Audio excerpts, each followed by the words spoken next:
প্রত্যেক দিনের মতো আজকে আবারও একটি রেসিপি নিয়ে আপনাদের সামনে হাজির হলাম। আজকে পটলের সম্পূর্ণ নিরামিষ দুর্দান্ত স্বাদের একটি রেসিপি আপনাদের সাথে শেয়ার করব, যেটা থাকলে গরম গরম ভাত শুধু না, রুটি, পরোটা, লুচি সব কিছুর সাথেই পরিবেশন করতে পারবেন। খেতে লাগবে অসাধারণ। নমস্কার বন্ধুরা, মাই কিচেন মাই ব্লগে সবাইকে আবারও একবার স্বাগত। তো আজকে রেসিপিটি বানানোর জন্য এখানে আমি বেশ কিছুটা পরিমাণ পটল নিয়ে নিয়েছি, আর নিয়ে নিয়েছি একটা ছোট সাইজের নারকেল। আজকের রেসিপিতে নারকেলটার ব্যবহার করব না, নারকেলটা থেকে দুধ বের করে নেব। তো নারকেলের দুধটাই আজকের রেসিপিতে ব্যবহার করব। আর ব্যাক ক্যামেরায় পটলগুলিও কেটে নিয়ে ফিরে আসলাম। পটলগুলি হালকা একটু খোসা রেখে দু সাইডটা অল্প অল্প করে কেটে দিয়েছি, যাতে করে পটলের ভেতরে নুন ঝালটা খুব সুন্দর মতন ঢুকে যায়। আর এদিকে নারকেল থেকে নারকেলের দুধটাও বের করে নিয়েছি। নারকেলের দুধ বের করতে আমরা সবাই জানি। নারকেলগুলোকে আমি পিস পিস করে তুলে নিয়েছিলাম, তারপর মিক্সিং জারের মধ্যে ঘুরিয়ে একটা ছান্তার মধ্যে দুধটা ছেঁকে বের করে নিয়েছি। খুব সহজেই নারকেলের দুধ বের করা হয়ে যায়, সেটা আর আপনাদের সাথে শেয়ার করলাম না। বাজার থেকেও কোকোনাট মিল্ক পাওয়া যায়, সেটা দিয়েও আজকের রেসিপিটি তৈরি করে নিতে পারেন। তো এখন পটলের মধ্যে দিয়ে দিয়েছিলাম খুব সামান্য পরিমাণ লবণ আর হলুদ। এখন পটলের গায়ে লবণ হলুদটা খুব ভালোভাবে মেখে নিচ্ছি, তাতে করে পটলের ভেতরে লবণ আর হলুদটা খুব সুন্দরভাবে ঢুকে যাবে। আজকের রেসিপিটি একদমই সহজ সাধারণ, সামান্য কিছু উপকরণ দিয়েই তৈরি হয়ে যায়, আর খেতেও কিন্তু অসাধারণ স্বাদের হয়। নিরামিষ দিনে বানিয়ে ফেলতে পারবেন, ভাত, লুচি, রুটি, পরোটা সব কিছুর সাথেই পরিবেশন করতে পারেন।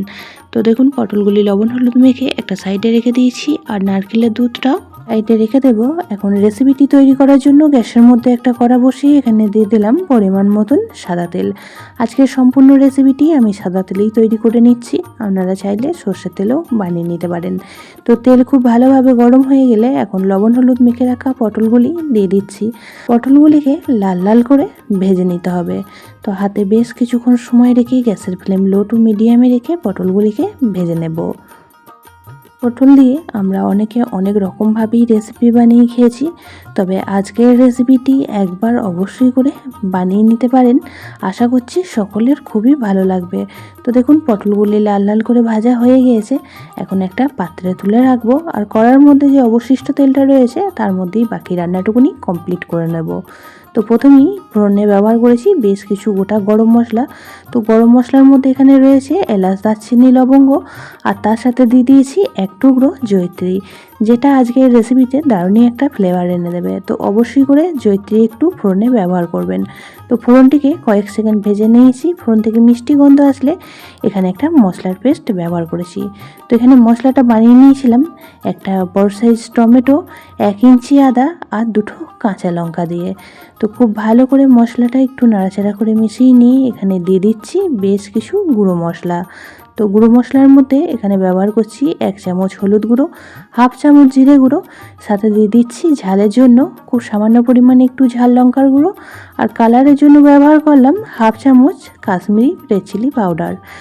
তো সমস্ত গুঁড়ো মশলাগুলিকে এখন মশলার সাথে খুব ভালোভাবে নাড়াচাড়া করে মিশিয়ে নেব। তারপর মশলাটাকে খুব ভালোভাবে কষিয়ে নিতে হবে যতক্ষণ না মশলা থেকে তেল ছেড়ে আসছে। ঘরে থাকা সামান্য কিছু মশলা ব্যবহার করেই দুর্দান্ত স্বাদের এই নিরামিষ পটলের রেসিপিটি তৈরি হয়ে যায়, যেটা খেতে ভীষণই ভালো লাগে। একবার বানিয়ে খেলে কিন্তু বারবারই বানিয়ে খেতে ইচ্ছে করবে। আর বানানোর পদ্ধতিটাও খুব সহজ আর সাধারণ। তো মশলাটা দেখুন খুব সুন্দরভাবে কষানো হয়ে গেছে, মশলার উপর থেকে তেল ছেড়ে আসছে। এই পর্যায়ে অ্যাড করে দিলাম নারকেলের দুধ। খুব ভালোভাবে একবার নাড়াচাড়া করে মিশিয়ে নেব, আর এই দুধটা ফোটার অপেক্ষা করব। তো আজকের রেসিপিতে কোনো রকমভাবে জলের ব্যবহার করব না, এই দুধ দিয়েই সম্পূর্ণ রেসিপিটি তৈরি হবে। তো এখন দিয়ে দিচ্ছি এর মধ্যে পরিমাণ মতো লবণ, আর সাথে দিয়ে দিচ্ছি খুব সামান্য পরিমাণ একটু চিনি। যেহেতু নারকেলের দুধ অনেকটাই মিষ্টি হয়, তার জন্য খুব সামান্য পরিমাণ চিনির ব্যবহার করলাম। আপনারা চাইলে চিনিটা একদমই বাদ দিয়ে দিতে পারেন। তো লবণ আর চিনিটা দিয়ে খুব ভালোভাবে মিশিয়ে নিয়েছি, আর দেখুন দুধটা খুব সুন্দরভাবে ফুটতে শুরু হয়ে গিয়েছে। এখন আমি এর মধ্যে দিয়ে দিচ্ছি ভেজে রাখা পটলগুলি। তো পটলগুলি দিয়েও খুব ভালোভাবে একবার নাড়াচাড়া করে মিশিয়ে নিয়ে ঢাকা চাপা দিয়ে রান্নাটা করে নেব 3 থেকে 4 মিনিট সময় নিয়ে। গ্যাসের ফ্লেমটা অবশ্যই করে লো টু মিডিয়ামে রেখে দেবেন, তা না হলে নিচে থেকে লেগে যাওয়ার সম্ভাবনা থেকে যাবে। পুরনো বন্ধুরা সবসময় আমার পাশে থেকে আমাকে এতটা সাপোর্ট করে এগিয়ে নিয়ে যাওয়ার জন্য অনেক অনেক ভালোবাসা। যে সকল নতুন বন্ধু আজকে ফার্স্ট টাইম চ্যানেলে ভিজিট করেছেন আর আজকের ভিডিওটি দেখছেন, তাদের কাছে অনুরোধ রইল চ্যানেলটি সাবস্ক্রাইব করে পাশে থাকা বেল আইকনটির অল প্রেস করে দেবেন। তাহলে আমি যখনই কোনো ভিডিও দেব নোটিফিকেশন সবার আগে আপনাদের কাছে পৌঁছে যাবে। তো 4 মিনিট পর ঢাকাটা খুলে নিয়েছি আর পটলগুলিও খুব সুন্দরভাবে নরম হয়ে গিয়েছে। রেসিপিটিও আমাদের একদমই রেডি হয়ে এসেছে। তো এখন ওপর থেকে দিয়ে দেব খুব সামান্য পরিমাণ একটু গরম মশলা আর দিয়ে দিচ্ছি 1 চামচ পরিমাণ ঘি, যেটা না দিলে আজকের রেসিপিটি একদমই অসম্পূর্ণ থেকে যাবে।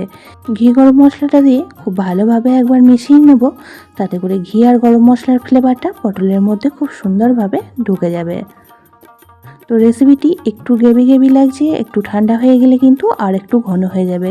আজকের রেসিপিটি একদমই গা মাখো তৈরি হবে, তবেই কিন্তু খেতে বেশি ভালো লাগবে। তো এই পর্যায়ে এখন গ্যাসের ফ্লেমটা অফ করে দেব। 30 মিনিট স্ট্যান্ডিং টাইমে রাখবো, তারপর ফিরে এসে আপনাদের ফাইনাল লুকটা দেখাচ্ছি যে কতটা লোভনীয় দেখতে হয়েছে। তো তৈরি হয়ে গেল আমাদের পটলের মালাইকারি, একদমই সাধারণ একটি রেসিপি। অবশ্যই একদিন বানিয়ে খেয়ে দেখুন আর আমাকে কমেন্ট বক্সে এসে জানাবেন যে আপনাদের কেমন লাগলো। যদি রেসিপিটি আপনাদের একটু ভালো লেগে থাকে তাহলে একটা শেয়ার করে দেওয়ার অনুরোধ রইল। সবাই খুব ভালো থাকবেন, সুস্থ থাকবেন। আবারও দেখা হচ্ছে অন্য একটি নতুন কোনো রেসিপি ভিডিও বা নতুন কোনো ব্লগ ভিডিওর সাথে। ততক্ষণের জন্য সবাইকে টাটা।